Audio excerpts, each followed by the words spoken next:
Bizim bugünkü təlimimizin mövzusu satışlardır. İlk öncə onu deyim ki, bizim proqramımız yeni versiya proqramdır. Gördüyünüz kimi proqrama daxil olandan sonra bizdə solda bizim əsas bölmələrimiz var. İndi istifadə edilən hüquqlarından sonra bu bölmələr az və ya çox ola bilər.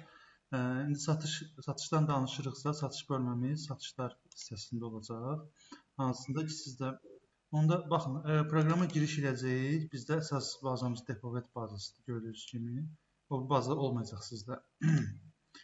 Ya bazanın üzərinə 2 dəfə vurub, ya da ki, priyyətən üzərinə vursaz, daxil. Buradan öz adınızı tapırsınız və giriş edirsiniz.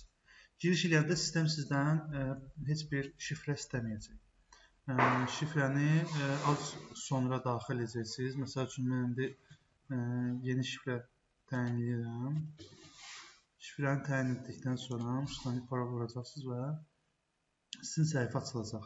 Hər istifadəçiyə aid olaraq onun belə deyim, interfeysi seçdiyi dildədir. Məsəl üçün, Vəfa xanımda interfeys rus dilindədir. Amma digər istifadəçilərdə ola bilsin Azərbaycan dilində olsun və yaxud da ingilis dilində olsun. İndi o seçimə görədir. Burada gördüyünüz kimi solda bölmələrimiz var, hansı ki, istifadəçinin istifadə edici bölmələrdir.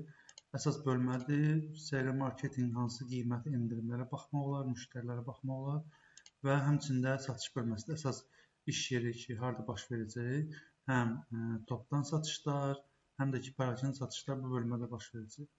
Həmçində ambarda biz ambar sənədlərimiz olacaq, yer dəyişmə və s. kimi sənədlərimiz də burada olacaq. Mən də təlimi davam edəcəm öz interfeysimdən. Zaten hamısı eynidir. Demək, bizdə satışlar bölməsinə daxil olanda hər bir bölmədə olduğu kimi bizdə hesabatlarımız var, sonra müştərilərdir, sonraki məlumatlarımız var, həmçinin sənədlərimizdir. Topdan satış sənədləri, pərakəndə satış sənədləri, sonra müştərinin qarşı hesablaşmalar və s. kimi məlumatlarımız. Məsəl üçün, tərəzi yükləmədir. Bu kimi bizim emallarımız da burada öz əksini tapır. Demək, birinci növbədə müştərilərə baxmaq istəsəz, buradan bizdə satış indisidə müştərilərin siyahısı var, hansı ki, filtrlərə görə müştəriləri görmək olar. Məsəl üçün, Bakı xanım, məsəl üçün, ya Depovet hansının öz müştərisi varsa, həmin filtrə görə müştəriləri görmək olar. Bundan sonra bizdə topdan satışlardır. Burada sənədlərimiz burada yığılır. Həmçindəki onun geri qaytarmaları. Parakende satışlarımız da gördüyünüz kimi eyni adlı bölmənin altındadır. İndi mən başlayacağım parakende satışdan. Çünki əsas bizim fəaliyyətimiz orada baş verir. Sonra baxacağıq topdan satışlara. Parakende satış etmək üçün bizdə burada görürsünüz, kassirinin iş yeri var. Daxil olacaq bura. İnterfeysimiz kifayət qədər sadədir. Yuxarıda interfeysimizin adı, düymələrimiz var burada aşağıda gördüyünüz kimi. Yeni qəbz yaratmaq, qaytarma eləmək, ştrix-kod axtarış eləmək və yaxud da ki, adnan axtarış. Sol tərəfdə gördüyünüz kimi bizdə belə deyim, sənədimizin məbləğləri göstərir, endirim göstərir və ödənişi nə qədər məbləğ olacaqsa, bu sağda bizdə bu formada öz əksini tapır.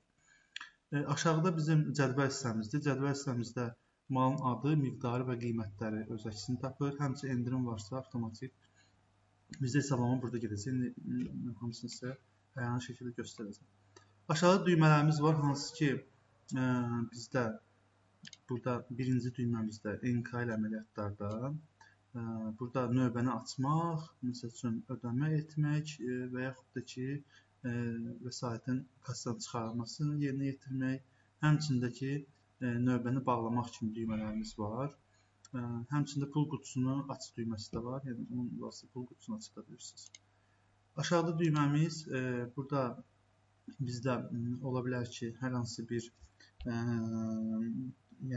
məhsulla vurmuş olanı yoxlama imkanı var. Həmçindəki həmin qəbzi əməliyyatda davam etmək və yaxud da ki, mal qəbzini çap etmək imkanımız var. Burada həmçinin bizdə əgər avtomatik endirimlər varsa sistemdə, hər hansı məhsul satış ediriksə, biz məhsul vurandan sonra endirim ilə hesabla vuranda avtomatik endirimləri özü sistemdə daxil edir. Daha bir düyməmiz vacib bu satıcının təyin olunmasıdır. Demək, ola bilər ki, bir iş yerində, yəni bir bu SMEN çərçivəsində bir neçə istifadəçi də istifadə edə bilər, yəni satış edə bilər. Ola bilsin ki, bir növbədə bir satıcı da yəni satış həyata keçirə bilər. Ona görə də burada biz mütləq seçməliyik ki, hansı satıcı bu növbədə işini davam etdirir. Məsəl üçün, mən özünü seçən kimi avtomatik burada görürsünüz. Kassacı 1S admin, satıcı 1S admin kimi yuxarıda öz əksini tapır. Növbəti düymələrimiz isə ödənişlərlə bağlıdır. Qarışıq ödəniş eləyə bilərik, nəqd ödəniş və yaxud yalnız kartla ödənişlər. İndi bunları biz belə deyim də, əyani şəkildə eləyəndə sizə bir də göstərəcəm. Demək, ilk öncə səhifəmizə daxil olandan sonra birinci növbədə dediyim kimi satıcını qeyd edirik, kim növbədə cavabdehdirsə və ondan sonra növbəmizi açırıq. Növbənin aç düyməsini vurmaqla avtomatik olaraq biz növbəni açmış oluruq. Burada tarix düşür və saatı, yəni statusuna vaxt açıq kimi qeyd olunur. Onu da qeyd edeyim ki, bizdə hal-hazırda Gənclik filialı adı altında işləyirik. Yəni onun nəzərə burada filialımızı göstərəcək. Hansı filialdasınız belə deyim. Bu əməliyyatı yerinə yetirəndən sonra mən indi skaner vasitəsilə yəqin ki, vuracaqsınız məhsulları. Amma mən hər hansı bir dənə məhsul seçsəm, indi onu daxil edəcəm və burada sayını göstərəcəm. Fikir verirsiniz, avtomatik olaraq bizdə məhsul daxilləyən kimi bizdə belə məlumat xarakteri artıq məlumatlarımız çıxır. Məhsulun adı, hansını ki qeyd edəcək göstərir. Həmçinin onun qiyməti sayının məbləğinə görə. Həmçində burada fikir verirsinizsə, solda, sağda bizim informasiyalarımız əks olunur. Bundan sonra mən endirimləri tətbiq et düyməsini vura bilərəm ki, baxam endirimi varsa məhsulun tətbiq etsin, avtomatik endirimlər. Görürəm ki, məsələn, indirim yoxdur məhsula görə.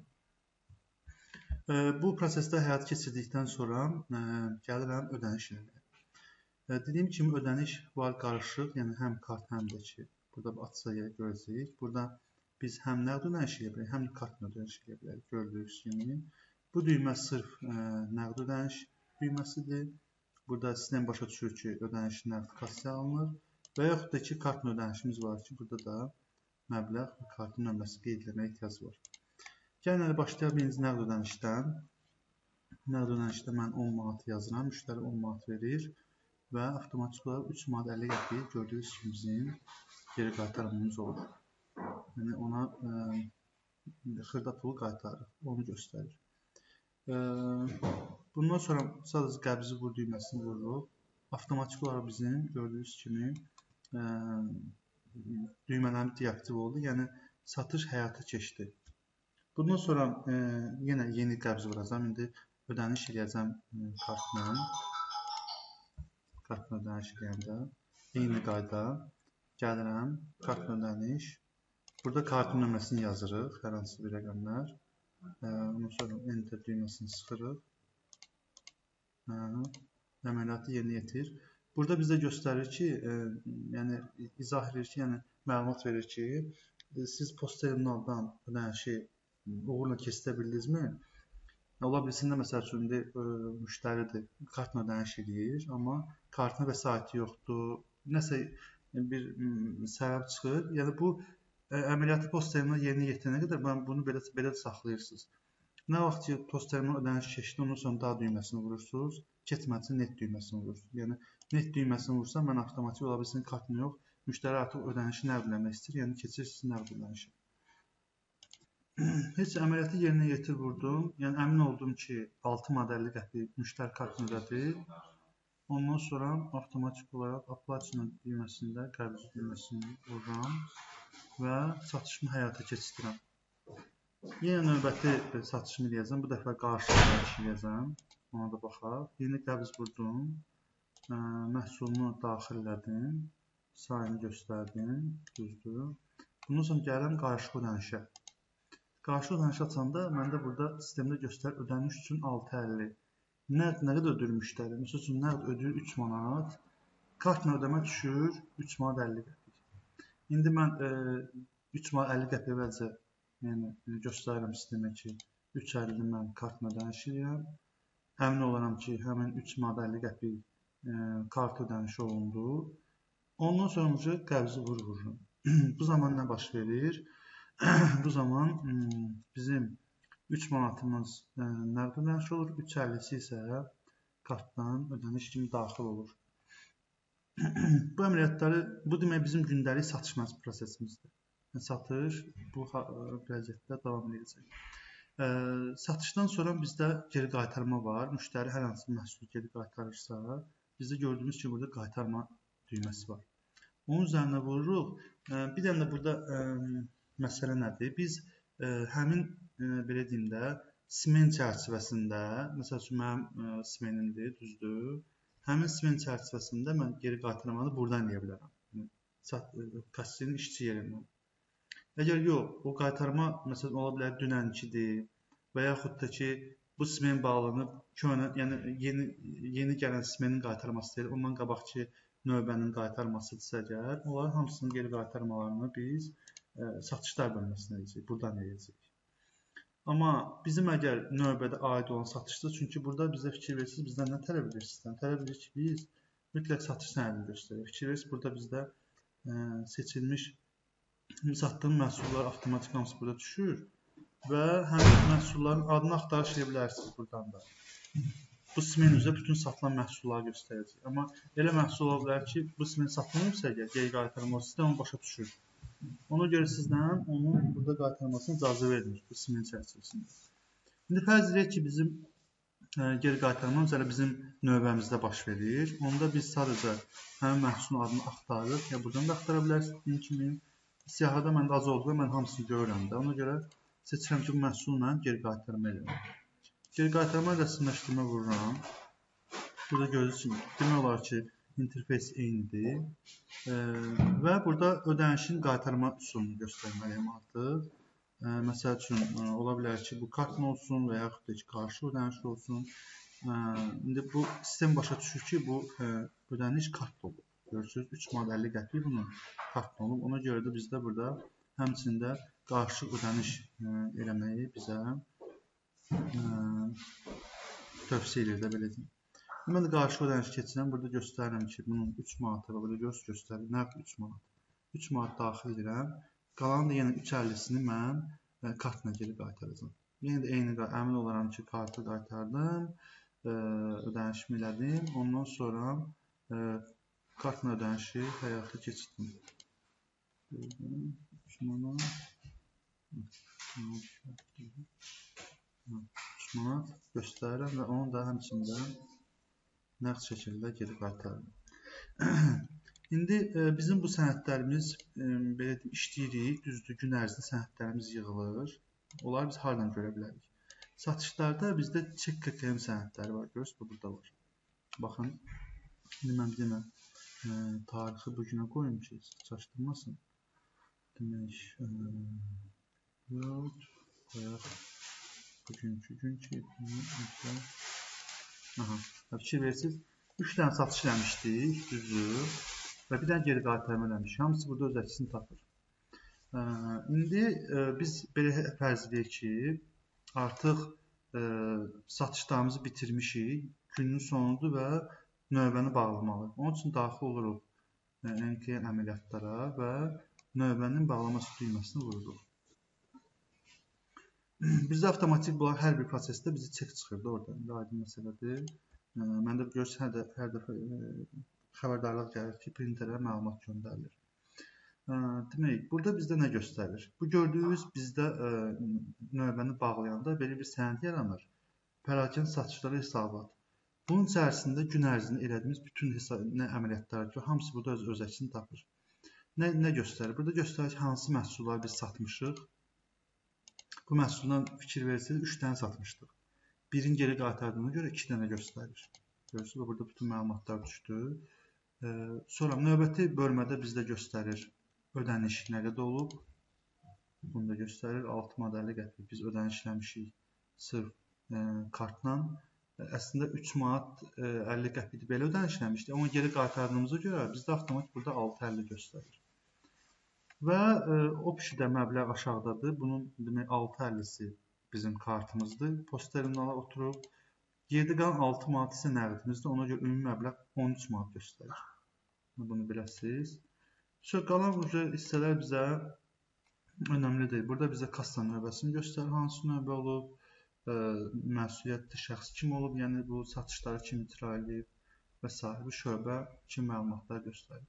Bir də bizdə göstərir ki, mağaza hansı mağazadır hesabatımızda, hesabatın tarixini göstərir, nömrəsini və s.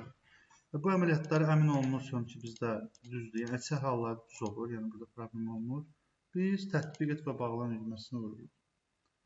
Avtomatik olaraq bizim bu növbəmiz bağlandı.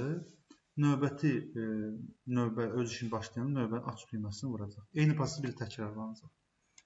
Mən sizə bundan yox nə göstərmək istəyirəm. Bizdə burada satışlarda görürsünüz və burada işçi kassin işçi ilə tanış olduğu çeklərə baxdıq. Bundan başqa da bizdə hesabat indi yarandı. Həmin hesabat baxın burada öz əksini tapır. Yəni intervalı bir gün qoyum ki sizə tam aydın olsun. Baxın, həmin o hesabat, 13 manat hesabatımız bizim jurnalımızı öz əksini tapır. Daxil olub baxa da bilirsiniz təzədən ki, hesabatda bir nəsə əyləksizlik, nəsə bir yoxdur, var. Ona tanış ola bilirsiniz, təkrar baxa bilirsiniz. Və həmçinin də nəticə olaraq bizdə satışlarda, satış hesabatlarda bizim həmin o hesabatın əksini tapmalıdır özündə. Baxsaq əgər, məndən sazlamaları verim.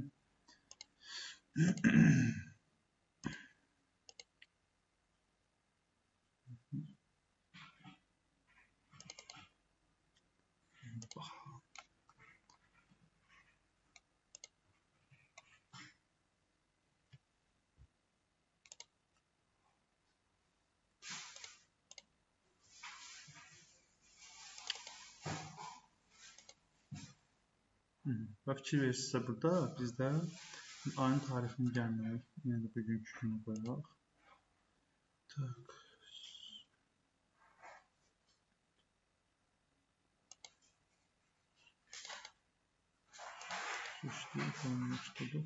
Baxın burada həmin hesabatda bizim perakende satış hesabatımız göstərir.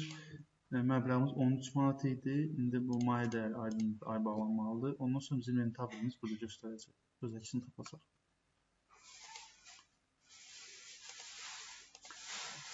Buna bağlı sualımız var. Perakende satışlarla bağlı aydın olmayan. Orada nə edə bilərik? Dəqiqə, tez yoxlayaq. Görüm mən istədiyimi ala bilsəmmi?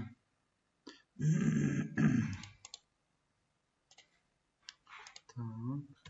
1. Baxın. Burada deyirsən bu variant sizə burada fikrini avtomatik post terminala düşürür. Yəni seçmə düyməsini vursa, avtomatik nəyə üstün qalıb onu seçəcək. Deyirsiniz bu variant deyirsiniz, yəni sabah problem. Gəlin siz onu yoxlayaq. Gəlin yoxlayaq bir onu. O yaxşı dediniz. Mən tutalım bunu dəyişim belə deyim. Düzdür. Bunu buldum getdi.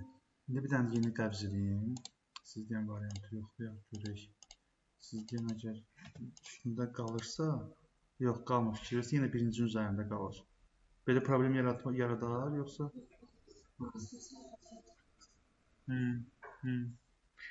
Bu qaydada yəni seçəcəksiniz burada terminalı. Məsələn, riskli şəxsin kartını atılmalıdır da.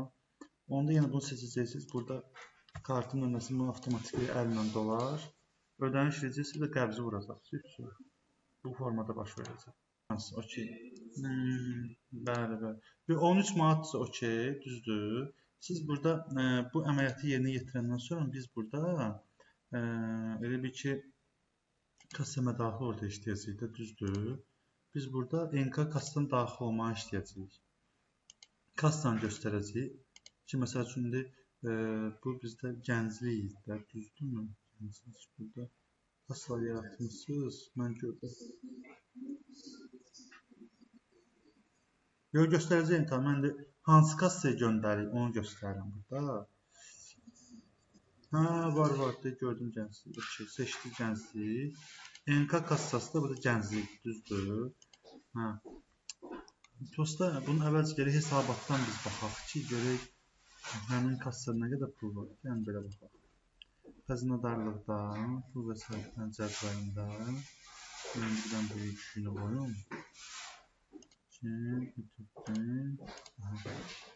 Birdən baxım görüm məndə gənclikdə göstərir ki, bu dəqiqə hal-hazırda məndə son qalır 9 manat 50 qəpik kassada. Düzdür? Bunu mən buradan izləyə biləcəm. Lap istəsəm buradan hansı sənədlər əsasında yaranıb, yəni o sənəd bizdə şeydir də, pərakəndə satışları hesabatdır. Görürsünüz, burada mən tarixlər, çək göstərir mənə ki, bu mənim məsəl üçün bu qədər daxil olmam var və bu qədər silinmə. 12 manat 50 qəpik daxil olub, 3 manat silinib, 9 manat 50 qəpik kassada pulum var. Mən yer dəyişmək, əvvəlcə gəlin, belə deyim də, bu hesabatla baxılsın ki, bu kassanın bu növbəsində olan pul nə qədərdir? 9 manat 50 qəpik.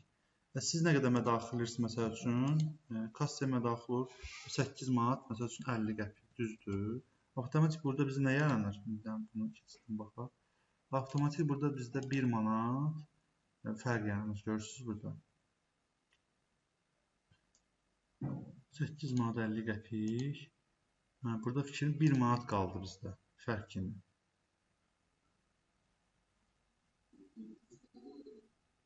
Fərqi üçün bilmirəm də, onu siləcəksiniz, neyəcəksiniz orada onu.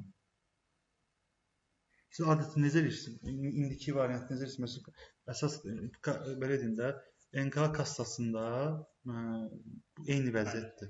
1 manat. Ha, okey. Onda belə edəcəksiniz. Onda yenə də kassa mədaxili oradan açacaqsınız. NK kassa. Ha. Avtomatik açsın. Sadəcə burada bir məsələ var da. Proqram başa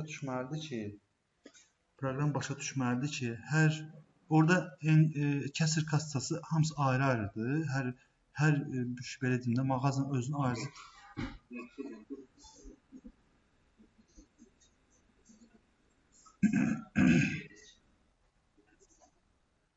İndi sabah hesabata baxanda biz görün bir dənə baxa bilə biləcəyik ki, çıxardacaq, düzdür. Burada bizdə kassa varsa, hansı filialdan gəldiyini görə biləcəyik. İndi bir də ona fikirləşmək lazımdır ki, onu proqramçılar necə eləsinlər ki, onu. Onda prosta burada nədir bizdə? Məsələ, indi bir dənə qaydaq həmin kassaya. Burada biz göstəririk ki, onda bizə lazım burada harca bir qeydiyyat yeri olsun, göstərsin ki, hal-hazırda kassa 9.50-dir. Biz 8.50-ni yer dəyişmə edəndə yaxşı, o məsələ qalsın, o təlimin mövzusu dedilər. Ona biz baxarıq. Görək necə edirlər yəni. Bura kimi aydındır. Sual var nəsə? Yəni pula baxmaqda, yer dəyişməsində, vəsaitin, satışda, alışda, geri qaytarmada. Başqa sual var?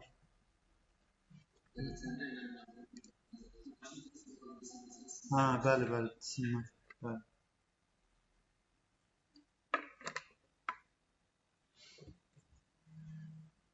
Mən belə başa düşürəm, işçilər, əməkdaşlar işlədikcə suallara çıxacaq. İndi hələ ki proqram təzədir.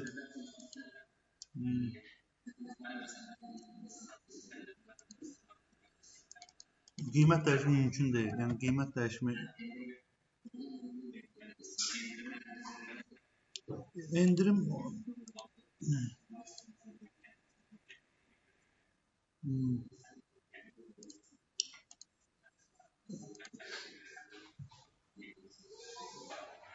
mümkündür.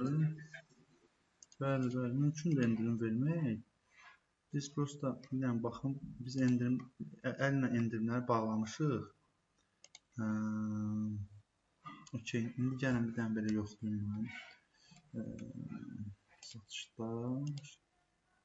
Burada formaya çıxardalım əmrəsi. Endirim ənləri. Bizdə avtomatik ödəniş məbləğləri qeyd oldu. İndi bir dənə satış edək. Baxaq görək ona əllə endirim 1% verə bilirik və yaxud da ki məbləğlə verə bilirik. Bu formada istəyirsə düzdür. Sadəcə olaraq bunun üzrə gərək biz sistemdə də o var ki, məsəl üçün 6.50 düzdür qiyməti məhsulun. Nə qədər əlinə endirim verə bilər? Hara qədər verə bilər? Düzdür. Yəni, ola bilər, məsəl üçün, burada götürsün, əməkdaş götürsün, səhvən əli dəysin, olsun 7 manat endirim versin. Düzdür. Onda əllə yığışdırarıq interfeysdən, düzdür. Sadəcə faizlə verə biliriz. Belə istəyirsə, düzdür. Məsələn, 10%. Bəli. Hə, deyirsən, yəni nəzarəti faizlə verək. Yəni 10%-dən aşağı indirim verilməsinə, onu deyirsiniz. Səsiz getdi, Yaşad bəy.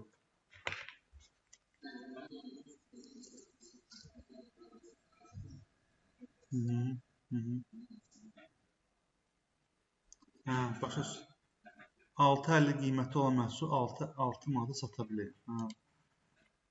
Onda məbləğlə əgər istəyirsinizsə, faiz deyil də, məbləğlə endirimdir. Və bu necə olacaq? Əgər 6.50-dirsə, 50 qəpik yazıcı bura, 6 manata bu formada da, düzdür. Faizlə çıxarır ki, məsəl üçün, bu 7,7% endirimdir hardasa. 50 qəpik çıxanda. Görürsünüz, bu da faizi verir. Belə uyğundur. Yəni, prosta Rəşad bəy. Onda mən qeyd edeyim ki, biz nastroyka verəndə onu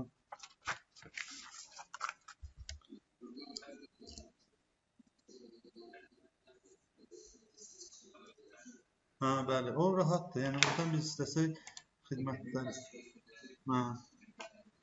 Bəli. Xidmət olanda buradan dabaq düyməsinə gələcəksiniz. Buradan gələcəksiniz pakaza düşüyor.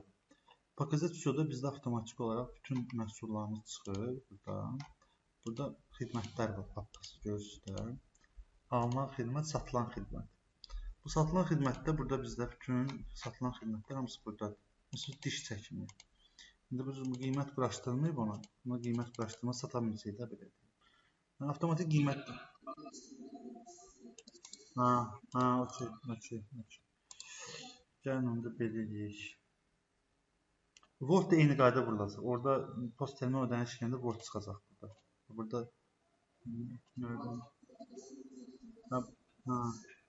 Burada burada volt olsa burada yenə bir dənə şey olacaq, üçüncü sətir. Volt nasıl? O ayrı məsələ olsun. Bu qədər mən yazım ki, endirim məbləğlə endirim. Bir də ikinci məsələ oldu bizdə avtomatik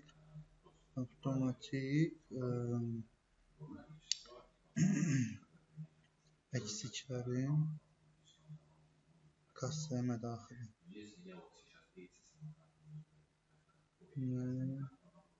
Mədaxili.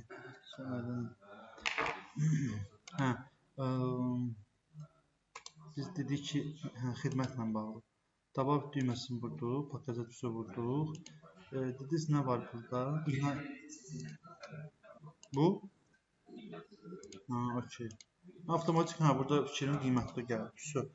Buraya buna da endirim vermək istəyirsə, məsələn 1 manat endirim vermək, 9-a vermək istəyirsə, burada 1 yazırız, burada olsun 9 manat. Avtomatik burada yuxarı güzəştli göstərir. 1 manat 50 qəpik cəmi məbləği göstərir və s. Bu qaydada olacaq.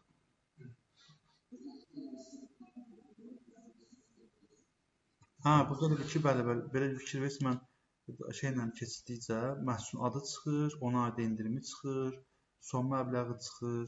Bütün məlumatları o informasiya məlumatları ayrı verir. Bəli. Amma burada ümumi verir. Burada məbləğə görə verir.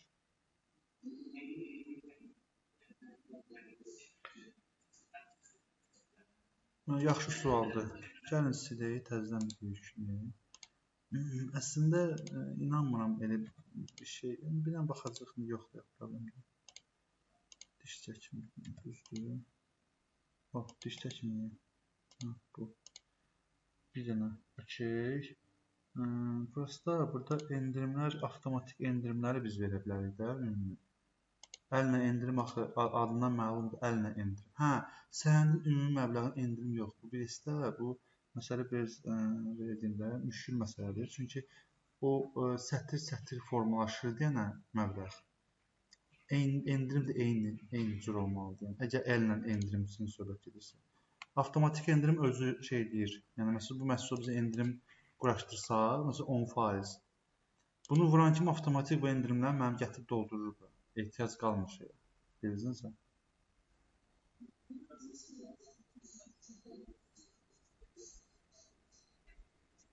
Hə. Bəli. Endirimlərdə biz danışmışdıq da orada.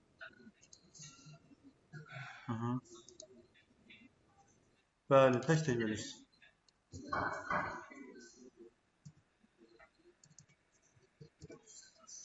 Bəli. Okay.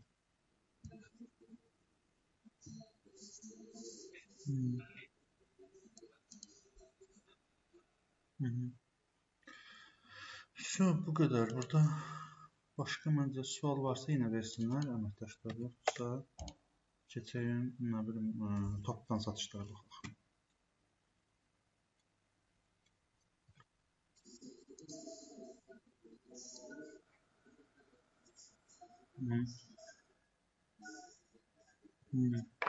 Onda lap rahat.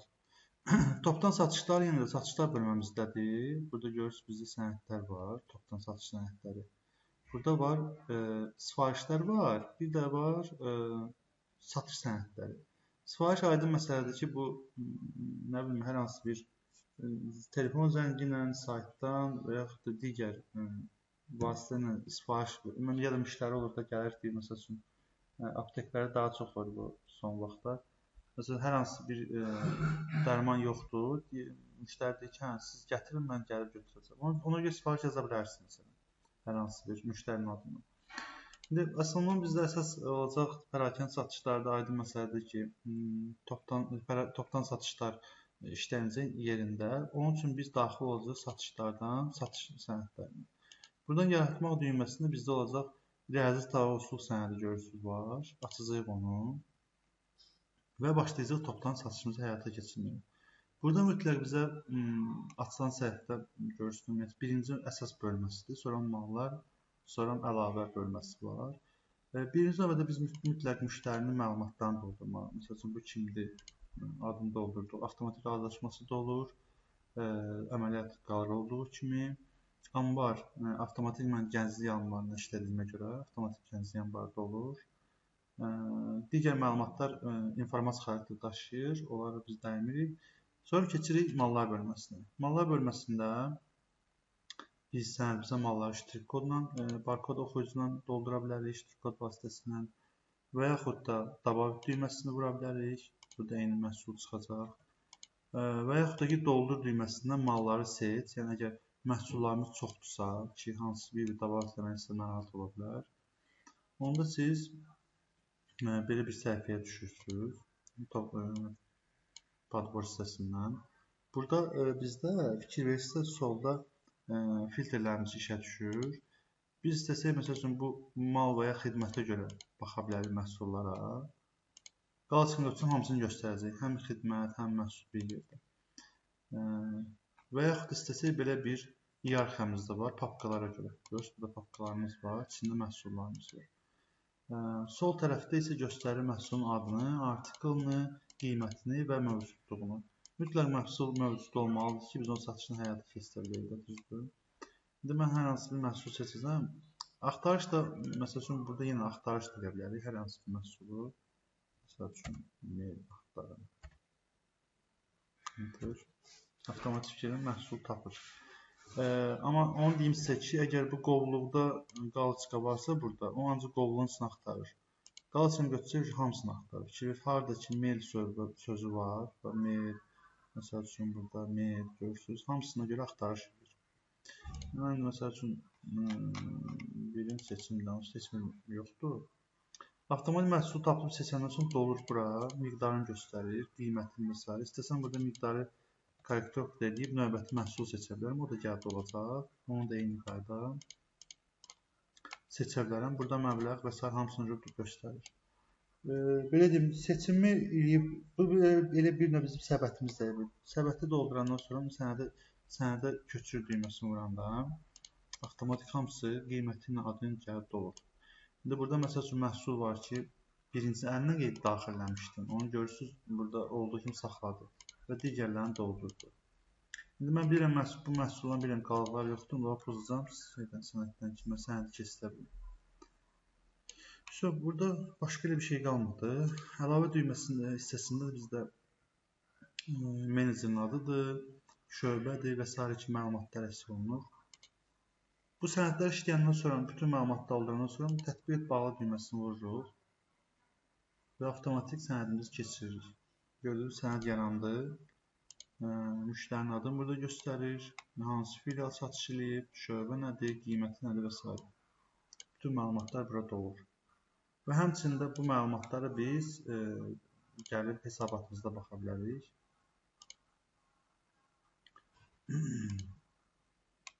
Bugünü seçib formalaşdırsaq. Burada biraz qarışıq göstərir, amma mütləq əgər sənəd baxmaq istəyirəmsə, məhsula qarşı qoya bilərəm. Məhsulları göstərsin. Həmçində sənədi istəyirəmsə, registratorda gedirəm və baxıram.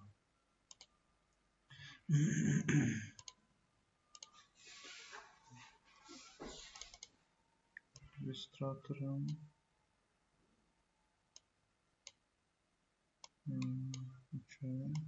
Qapıdan da altına salıram ki, ardıcıl olsun. Şöbə, sənəd və məhsul. Burada göstərir. Fikir verin. Şöbədir, satılan məhsullardır, yəni sənədlərdir və altında məhsullardır. Bu bizim satış elədiyimizdir, fikir verirsiniz.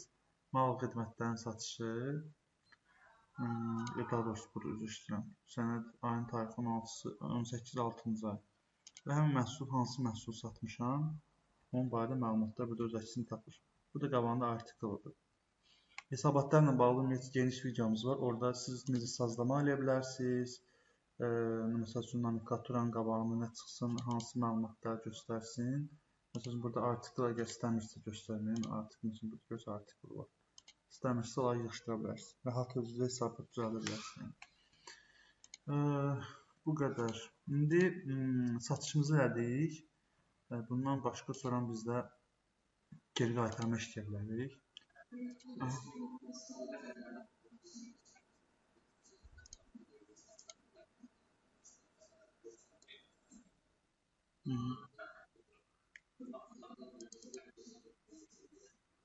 Burada əlbəttə ki, burada pərakəndədir. Görürsünüz, pərakəndə düşür. Onsuz da burada müştərinin baxın razılaşmasının içində burada bizdə şərt var. Görürsünüz, pərakəndə satış qiymətidir. Başqanın seçmələri var, amma bizdə sırf hamısı pərakəndən gedir. Amma yox, sırf istəyirsə bu müştəri pərakəndə olsa da belə istəyir topdan satmaq, pajalista, yəni qiyməti quraşdırılırsa topdan çıxacaq.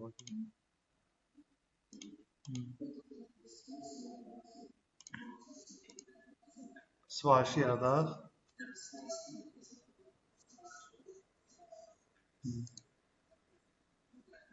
Başa düşdüm. Okey, sifariş yenə də burada bizim bölməmiz var. Müştərilərin sifarişi daxil oluruq. Burada səzət düyməmiz var. Vururuq müştərini göstər. Müştəri Volt adı olacaq da, düzdür elə? Eyni. Gəncliyi məsələn seçdik. Gəncliyi göstərdik. Burada gördüyünüz kimi, yəni bu ümumiyyətcə fikir versəniz, birisi sənədlərin hamısı alış, satış, nə bilim, anbar sənədləri olsun. Bunlar demək olar ki, hamısı interfeysi eynidir. Əsas bölməni doldurdunuz, keçirsiniz əlavə mallar bölməsindən. Burada malları doldurun. Məsəl üçün olsun elə bu məhsulun sifariş olunur. Qiyməti zadı və s. hamısı düşür. Əgər ləğv olunsa bir dənə qalsın qoyacağız, ləğv olundu. İndi burada siyahıda çox məhsul ola bilər də sizdə. Hansı içindən biri ləğv olunsa, onu ləğv edirsiniz. Bir də burada göstərir ki, məhsul nə vaxt satışı, yəni müştəri nə vaxt çatdırılmalıdır. Onu da qeyd edirəm. Məsələn deyirəm ki, 18 sifariş almışam, 20 məhsul çatdırmalıyam müştəriyə. Yəni təmin olunmalıdır məhsul. Həmçinin yuxarı gördüyünüz kimi burada prioritetləri var. Bununla bağlı da yenə geniş videomuz var. Baxa bilərsiniz orada da.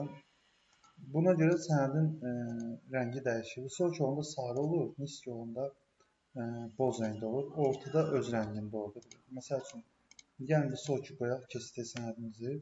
Görürsünüz, bu sarı rəngdə düşdü. Eyni sənədə əgər mən nisk ilə yaratsam, fikir verin, ona görə statuslar dəyişir.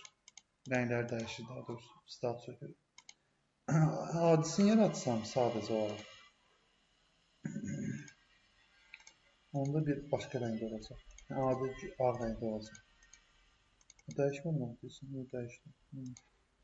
Bu qaydada bizim sənədlərimizin rəngləri fərqlənir bir-birindən. Sual var sifarişlə bağlı. Bəli. Məsəl üçün, indi bu gəncinin sifarişimiz gəldi. Satışa çevirmək üçün burada bir düyməmiz var. Ümumiyyətcə, bütün çox sənədlərdə bir sənəd əsasında digər sənədi yaratma imkanımız var. Məsələn, sifariş əsasında satış yarada bilərik, satışın əsasında ödəniş edə bilərik və s. Burada bizdə mal və xidmətlərin satışı var, gördüyünüz kimi. Bunu vuranda avtomatik bizim mal və xidmətin satışı yaranır. Sənəd avtomatik özü dolur. Baxın, görürsünüz, əsas bölmədə baxın. Müştərinin adı doldu, anbar doldu, razılaşması doldu və digər məlumatlar. Bundan başqa mallar sırasında məhsulun adı, sayı, qiyməti və s. necə varsa o formada dolur. Sizə qalır bir dənə tətbiq edib bağlamaq. Bundan sonra gəlsiniz əgər satışlar jurnalına. Görürsünüz ki, baxın, burada vot gəncli avtomatik yarandı. Görürsünüz. Həmin sənəd avtomatik yarandı. Bunun əsasında indi ödəniş alacaqsınız, məsəl üçün, ya digər təmin ediləcəksə. Vəsə.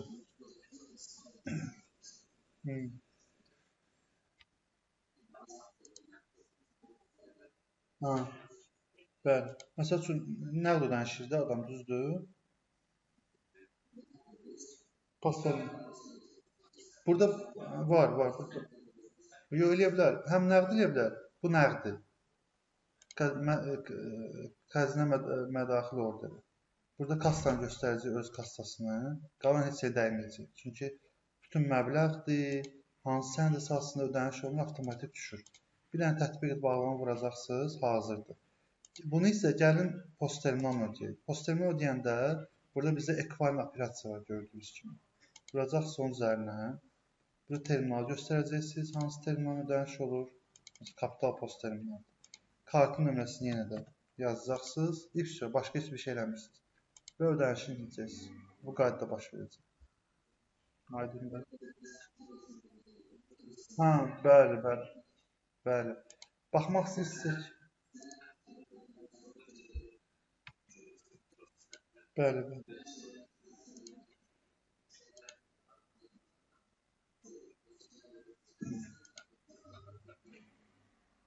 Hesabatdan baxmaq istəyirsiniz. Bəli.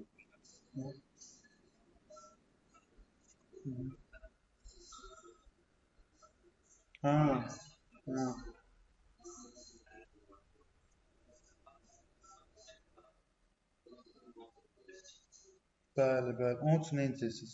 Onda risk ki, buradan işləməyəcəksiniz. Onu gələcəksiniz xəzinədarlıq, düzdür. Kassa mədaxil orderi, düzdür. Həmin yazır ki, müştəridən ödənişin daxil olması, bu nəqd sayılır. Başdır. Burada kassanı göstərir. Burada ödəyən kimdir onu göstərir. Biz göstərdik. Abbas Dəli. Hə. Okey. Seçdik. Burada məbləği dəymirik. Gəlir ödənişin açılışına. Burada edirik siyahı və qalıq üzrə seç vurduq. Əgər burada indi indi gəlin belə eləyək. Bunun ödənişlərini mən ləğv eləyim. Çünki adamın bütün ödənişlərini elədik. Kısaca bunu da göstərim hələ. Burada əgər baxmaq istəyirsə ki, bu sənəd əsasında ödəniş olub olmayıb, bax burada göstərir. Açıram. Həmin sənədi bunu biraz ləğv edirəm ki, mənim burada xəzinə orderində mənim qalıq üzrə eləyəndə bax göstərsin. Görürsünüz? 100 manat göstərir ki, adamın bu sənəd üzrə borcu açıq qalıb. Sənədi köçür vururuq. 100 manat köçürdü. Amma ödəniş eləmək istəyirik, məsələn 50 manat. Yazırıq bura 50 manat. Düzdür. İndi nə baş verəcək? Baxın. 50 manat ödədik, aldıq ödəniş. Düzdürmü? Bax düşdü bura 50 manat. Yenə də yaratma vuranda kassanı göstərirəm. Gəlirəm ödəyəni göstərirəm. Ödənişin açısında gəlirəm siyahı ilə eləyirəm. Qalıq vuranda avtomatik 50 manatını göstərir. Görürsünüz? 100 idi, 50-sini ödədi, 50 qaldı. Yenə də onu mən seçə bilərəm sənədi. Ola bilsin, bu dəfə 10 manat ödəniş alaram müştəridə. Bu formada işlədikcə onun qalığı orada azalacaq. Belə uyğundur da məncə Rəşad bəy.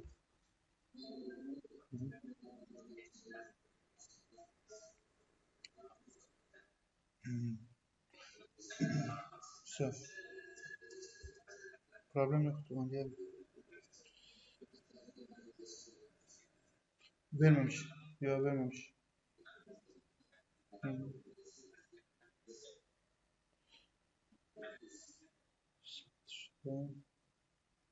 Satışda kassa məlumatı. Onu da yazdım özümdə.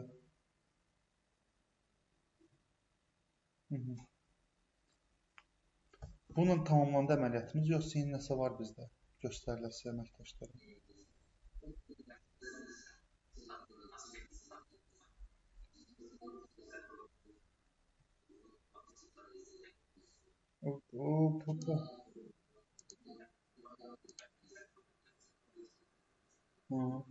O heç bir problem yoxdur ki, ştrik kod vuracaq avtomatik yazır sistemə. Hə, heç bir fərqi yoxdur. O elə bir ki, adil bir ki, məhsul satırsın, onun nə fərqi var ki? Hə, bəli, yaxşı sualdır. Onun üçün gələcəksiniz, demək, ambara. Ambara çatdırılma var dostum sizdə.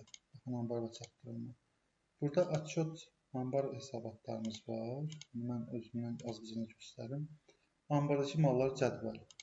Üstünə vuracaqsınız. Burada öz ambarınızı seçəcəksiniz. Məsəl üçün. Olsun, hansı ambar? Gənclik. Düzdürmü? Formalaşdırma vuracaq və burada göstərəcək ki, hansı məhsulda ambarınızı nə qədər var. Göstərir ki, başlanğıc 9 dənə idi. 1 dənə mədaxil olub, 8 dənə satılıb, 2 dənə qalıb. Uyğunluqda verəməyəcək. Digər ambarları da həmçinin digər ambarları seçir.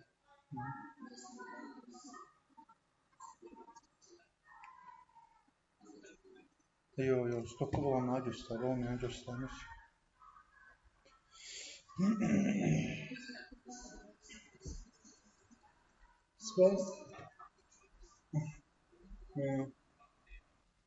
Onu prosta gərək həmin məhsul, indi biz bunu bu dəqiqə eləyəməyəcəyik burada, çünki bizdə ümumiyyətcə o məhsullar heç gəlməyib də, sistemdə oturmuyor. Necə eləmək olar? Məsələn, olar ki, dövrü böyük götürə bilərdik. Məsələn, ayın birindən, düzdür. Və burada bizə nə göstərir? Göstərəcək məhsul gəlib, satılıb və sıfırdır qalığı. Amma mütləq o məhsulun hərəkəti olmalıdır bizdə sistemdə. Onu izləyə bilərsiniz. Yəni, yoxsa ümumiyyətlə o məhsul ümumiyyətlə alınmayıbsa, bu sistemdə yoxsa satılmayıbsa, o göstərməyəcək. İnterval böyük də qoysa belə. Amma məhsul var ki, hə, məsələn, gəlib, mədaxil olub, satılıb, son qalığı sıfırdır, onu görəcəksiniz. Hərəkəti var axı məhsulun. Məcbur biləcəksiniz ki, məsələn, bu məhsul sıfırdır, bu tarif, bu məhsul tarif, bu məhsul tarif, məhsul gəlib, satılıb tarif. O formada izləmək olar.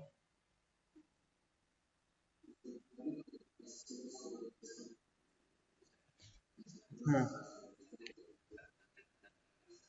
Onun üçün biz gələcəyik burada ambara çatdırmaya. Burada bizim daxili sənədlərimiz var. Burada biz создать vuranda burada yazırıq ki, внутреннее потребление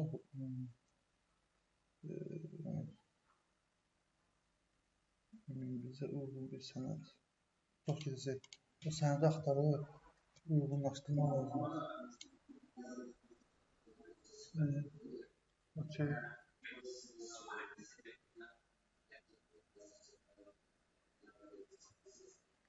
Göstərək. Okey. Ayrı çəkəlim olsun video. Okey, olur. Çünki satışı var bir çəkir ki, səbəb baxmağa rahat olsun əməkdaşlara. Okey, başqa nə qaldı biz satışlardan? Mən elə bilirəm ki, da başqa bizə iç sayısı.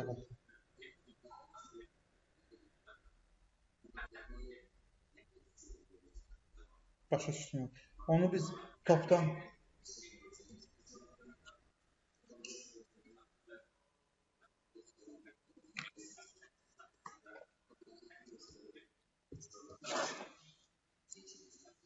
onu hara satırlar? Həm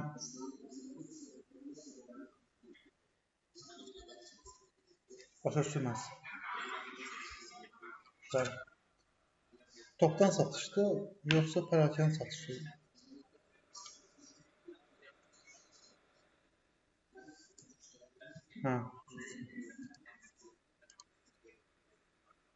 Topdan etmişdik. Açırıq sənədi. Bəli, bəli. Açdıq sənədimizi, müştərini seçdik. Müştəri kimdir bizdə? Bir də məhsul mənə deyə bilərsiniz elə məhsul. Var elə bir məhsulumuz ki, o həm çək olsun, həm ədədim olsun. Hansı?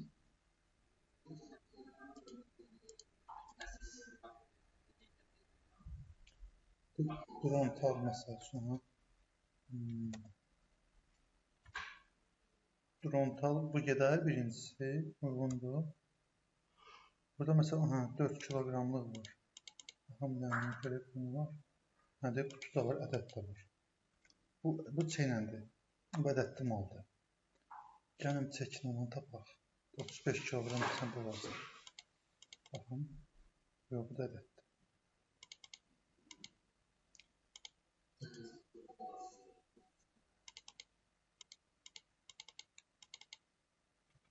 Desən bu deyə Durantal, prosto Durantal var burada.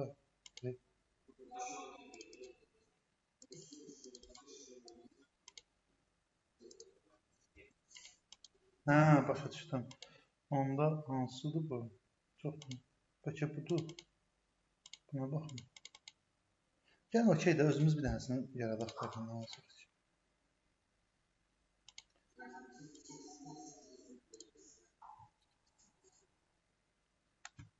Hı-hı.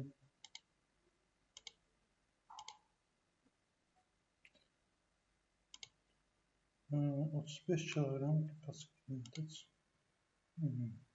Buna baxın.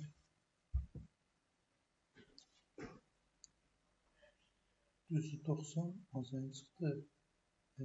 4 satır. 35 santim pasif.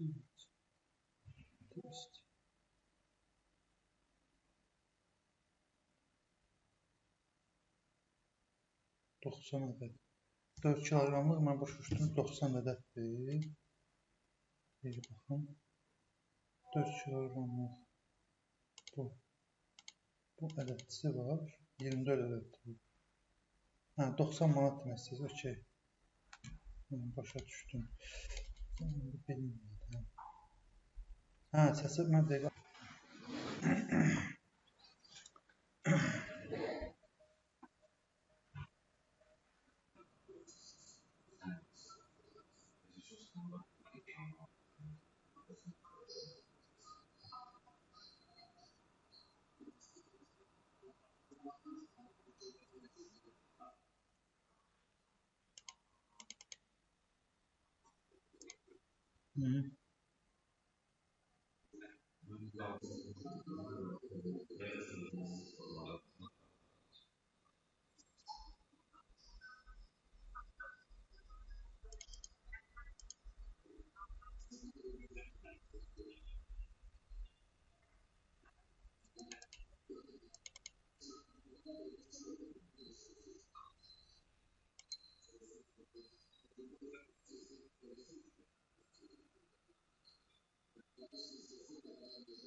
Yəni buradan bir məsələ var. Qiymət düzləşdirmə burada.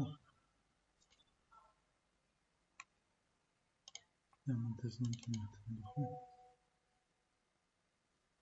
Burada bir ki ədədə 90 manat qoyub ki, qutuya 90 manat yazardıq. Yəni onu düzəldim.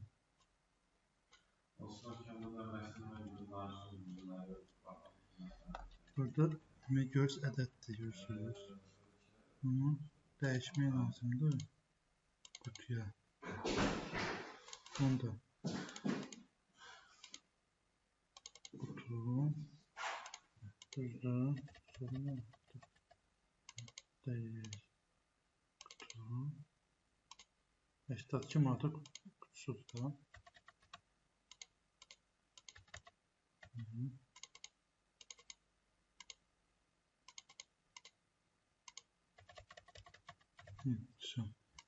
Baxaq.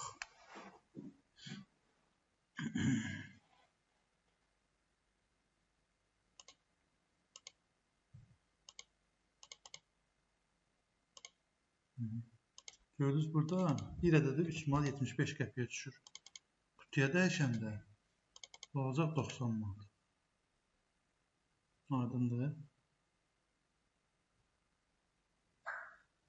Bir ədədi olacaq 3 manat 75.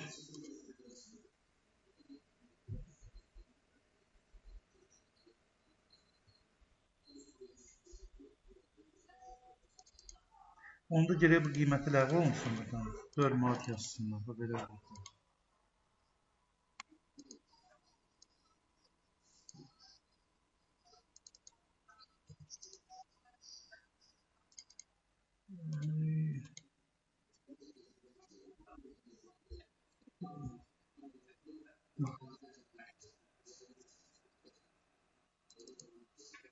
Topdan da eyni qiymət dəyişir bu.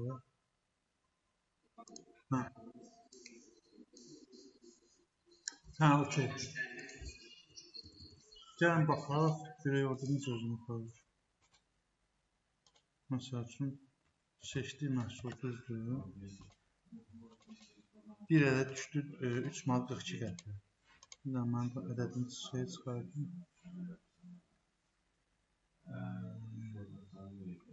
Pakovka.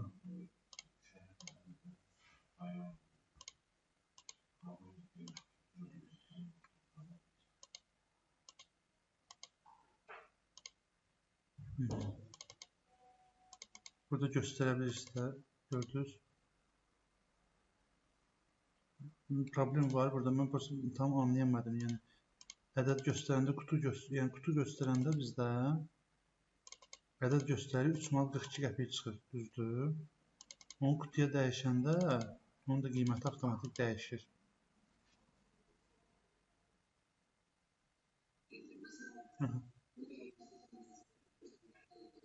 Okey. Bəli.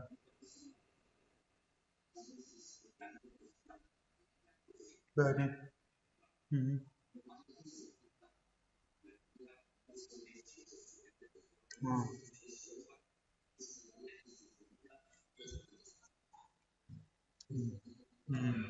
Hə, deyirsən yəni. Hə, başa düşdüm. Mən başa düşdüm. Gəlin bu belə eləyək.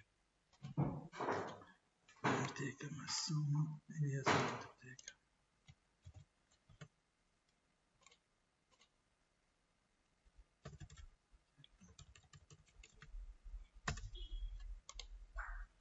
Təkin qiyməti 4 manatdır, düzdür. Təkin qiyməti 4 manatdır.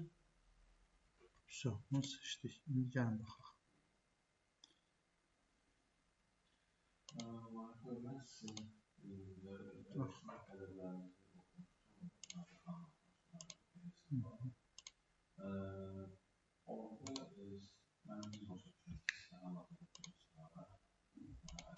Uyğun da belə düzdür. İndi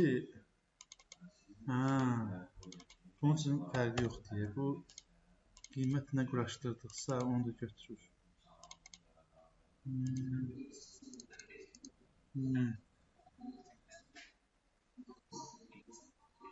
Ha,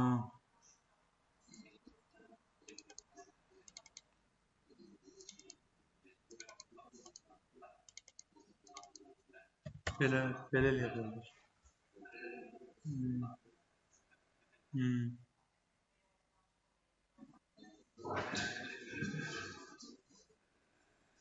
Bəli. Endim ki, verə bilər.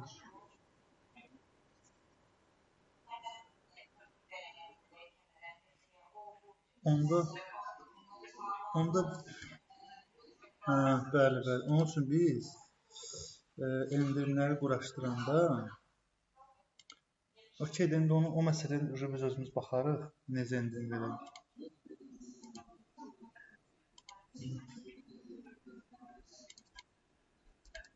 Bəli.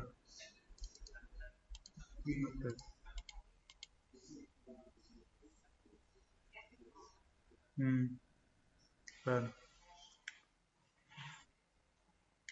Mən sizə baxa bilərəm.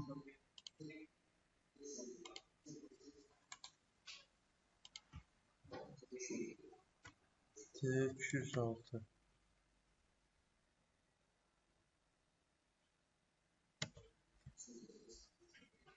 206 boş yazdım da, ha? 206 çıxır. Çoxdur 206.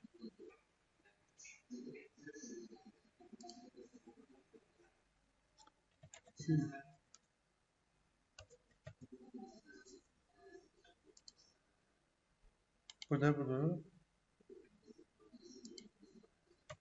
Crop.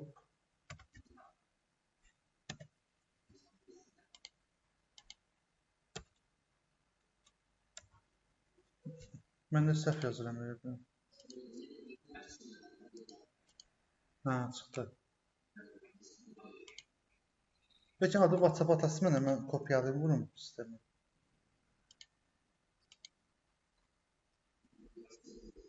Dedi program.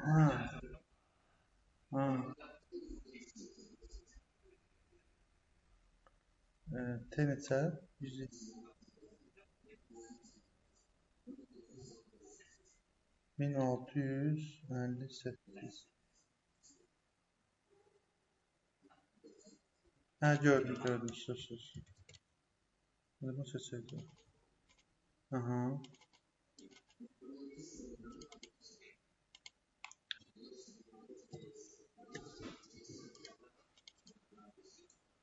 Bir yazdım. 1 kiloqram 1 manat 71 qəpik.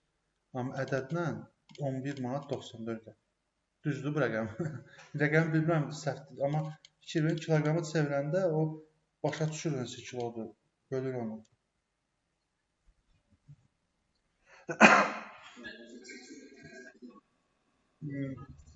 Avtomatik vuracaq, bəli.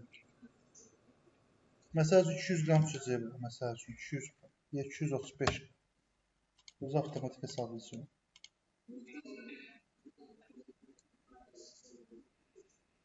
Bəli. Ədəd kimi nə ədəddir?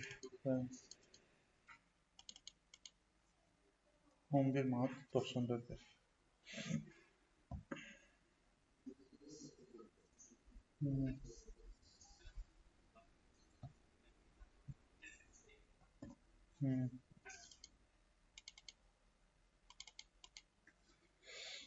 Bu da. Olar. Onun üçün gərək mən axtarışı belə eləyərdim də. Məsəl üçün 26.93. Görsə çıxdı. Hə, olsun, axtara bilərlər. Kod deyim mənə, təzə kod deyim. 176.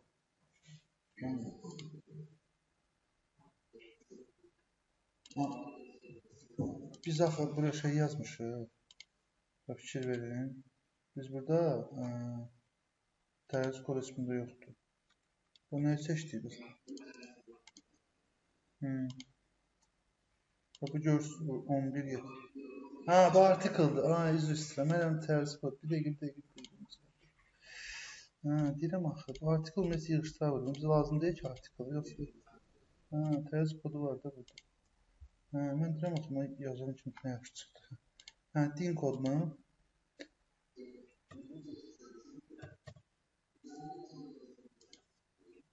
Yox, bizdə elə çıxmır. Bizdə sırf qoya kodu yazılsın. Bax 176.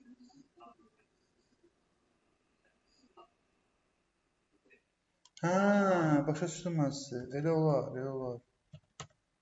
Də çıxdı.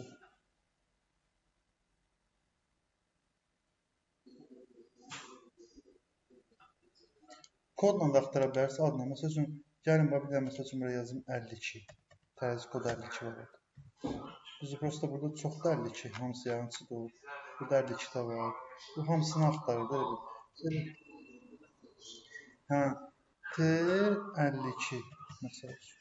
Fikrim çıxdı. Axtarışda problem olmayacaq. Çünki o bir dənə bu qalçıqan götürmək lazımdır. Bunu qoyanda bu sırf bunun içində axtarır da elə bir də. Bu qalçıqan götürsəz hamısını bütün şeyləri axtarır, malların içində axtarır. Bəli.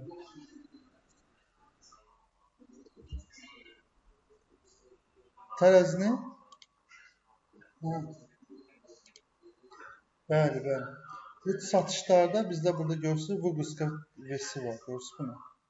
Bunun üzərinə girəcəksiniz. Burada qiymət növü seçəcəksiniz. Məsələn, pərakəndə. Düzdür. Sonra zaqruzit danlı verirsiniz. Görürsünüz, burada göstərir ki, bu məhsul, bu qiymətdir və s. Bir də ki, Vuguska edəcəksiniz.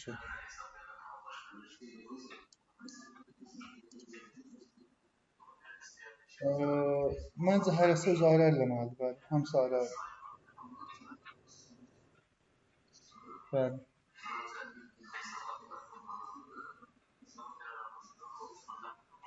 Ha, bəli, bunu vuracaq, sonra bunu vuracaq. Bəli. Ha, bəli, hərəsi bir dənə bu. İndi onun şərtləri də var. Burada məsəl üçün bir dənə bu niyə görə çıxır, deyim sizə. Çünki birinci qiymət quraşdırmaq lazımdır. İkinci növbədə də ki, baxın, alışda görünmür. Okey, bir dənə şərt nədir? Şərt odur ki, nomenklaturada tərəzi yüklənəcək mallarımız, baxın, saxlama vahidi kiloqram olmalıdır, mütləq. Bu olmasa, o yüklənmə getməyəcək tərəzi. Bura ədəd qoysanız getməyəcək. Sırf gərək bu kiloqram olmalıdır.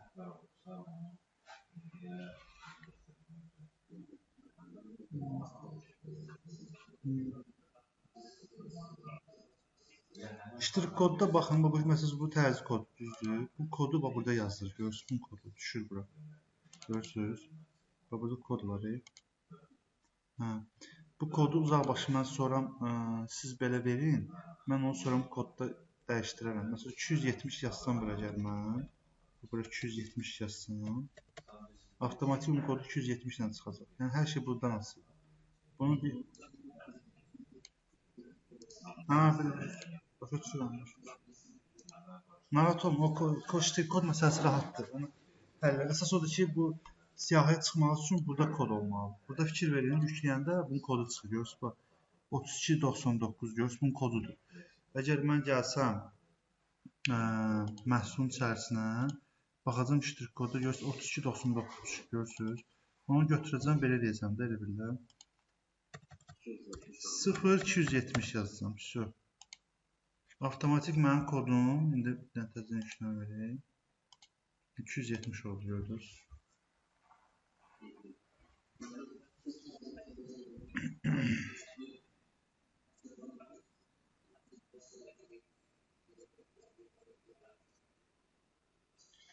Yox, burada Pukovkada şey dəyişə bilirsiniz də. Burada məsəl üçün mən göstərim.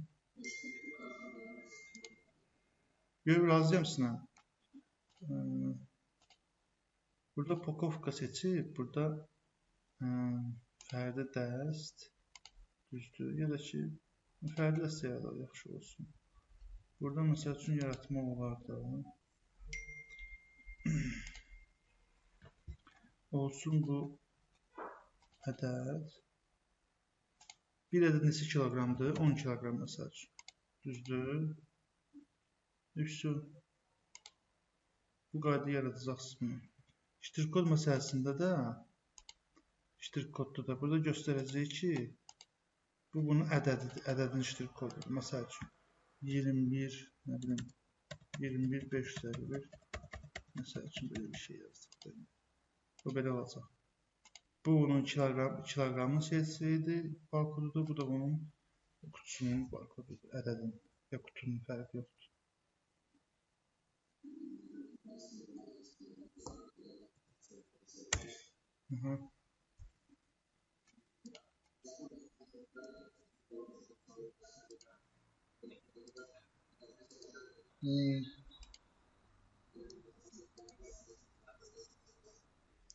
İşlədikcə, bu proses elədir ki, ancaq tətbiq eləmək lazımdır.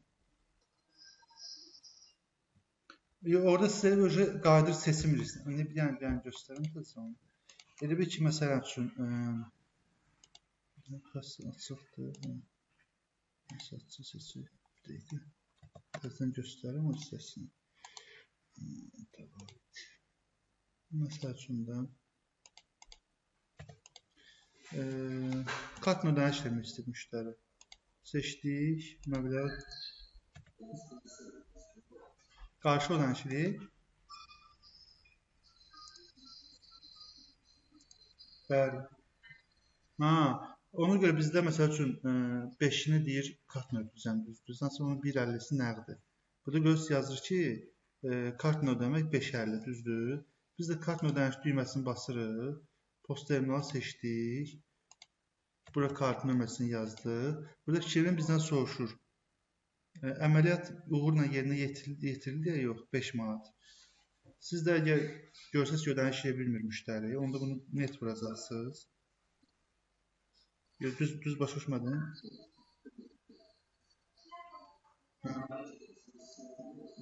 Ləğv edirsə ödənişi, gəlirsə nəqdə. Alırsa 6 manat 50 qəpik ondan, vurur çeki bağlayırsınız. Aydın oldu.